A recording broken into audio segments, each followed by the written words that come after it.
കഷ്ടപ്പെട്ട് തടി കുറക്കും പിന്നെയും കൂടും, കുറക്കും പിന്നെയും കൂടും. ഇങ്ങനെയുള്ളവർ വീഡിയോ ലാസ്റ്റ് വരെ കാണുക. എന്റെ ലാസ്റ്റ് വീഡിയോയിൽ എന്റെ ഡയറ്റ് പ്ലാൻ പറഞ്ഞു തന്നപ്പോഴത്തേക്കും അത് കംപ്ലീറ്റ് ആയിട്ട് ഫോളോ ചെയ്യാൻ അവർക്ക് കൊടുത്ത ഒരു അഡ്വൈസ് ആണ്. നാശത്തിലേക്കാണ് നിങ്ങളുടെ പോക്ക്.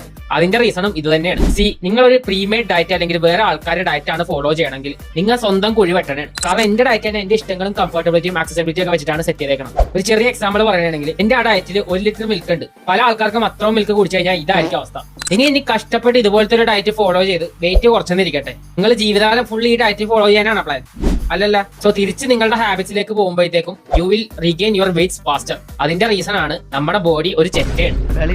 ഞാൻ ഉപദേശിക്കുന്നു കരുതരുത്, മുതലാളി ഒരു ചെറ്റയാണ്. ഈവൻ ദോ ഒരു ഫാറ്റ് ലോസ് കഴിഞ്ഞ് നമ്മുടെ ബോഡി ഒരു ഹെൽത്തിയർ സ്റ്റേറ്റിലാണെങ്കിലും നമ്മുടെ ബോഡിക്ക് അതൊരു ന്യൂ സ്റ്റേറ്റ് ആണ്. സോ പണ്ടത്തെ ആ സ്റ്റേജിലേക്ക് ആവാൻ വേണ്ടിയിട്ട് ബോഡി എക്സ്ട്രാ ക്രേവിങ്സും വിശപ്പും നിങ്ങൾക്ക് ഫീൽ ചെയ്യിപ്പിക്കും. സോ പ്രോപ്പർ ആയിട്ടുള്ള ഹാബിറ്റ്സും ന്യൂട്രീഷനെ പറ്റിയുള്ള നോളജും ഇല്ലാതെ നിങ്ങൾ ഒരു ഡയറ്റ് ഫോളോ ചെയ്താൽ നിങ്ങൾ ആ വെയിറ്റ് ഒക്കെ എന്തായാലും റീഗെയിൻ ചെയ്യും. സോ ഇതുപോലെ ഡയറ്റ് പ്ലാൻ ഫോളോ ചെയ്യാതെ ബേസിക് ന്യൂട്രീഷനെ പറ്റി പഠിക്കാൻ നോക്കുക. അല്ലെങ്കിൽ പ്രോപ്പർ ആയിട്ടുള്ള കോച്ചിന്റെ അണ്ടറിൽ വർക്ക് ചെയ്യാൻ നോക്കുക. അപ്പൊ നിങ്ങളുടെ ബോഡി ട്രാൻസ്ഫോം ആവും. പ്രോപ്പർ ആയിട്ടുള്ള നോളജ് അതിന്റെ കൂടെ തന്നെ കിട്ടും. ബേസിക് ന്യൂട്രീഷൻ സോഷ്യൽ മീഡിയയിൽ നിന്ന് പഠിക്കാനായിട്ട് ഇച്ചിരി ആൾക്കാരെ ഞാൻ പറഞ്ഞുതരാം. ലെയ്ൻ നോർട്ടൺ, അലാൻ അറാഗോൺ, ഇന്ത്യക്കാരിൽ എനിക്ക് favourite Krishna Ashok A masala lab, പിന്നെ മലയാളിയിൽ ഒരാൾ ന്യൂട്രിമാൻ വെൽനസ്. നിങ്ങൾ സോഷ്യൽ മീഡിയയിൽ നിന്ന് ഇതൊക്കെ പഠിക്കാൻ വേണ്ടി നോക്കുമ്പോഴത്തേക്കും സയന്റിഫിക് നോളജോ എഡ്യൂക്കേഷണൽ ബാക്ക്ഗ്രൗണ്ടോ ഇല്ലാത്ത ആൾക്കാർ കുറെ ഉണ്ട്.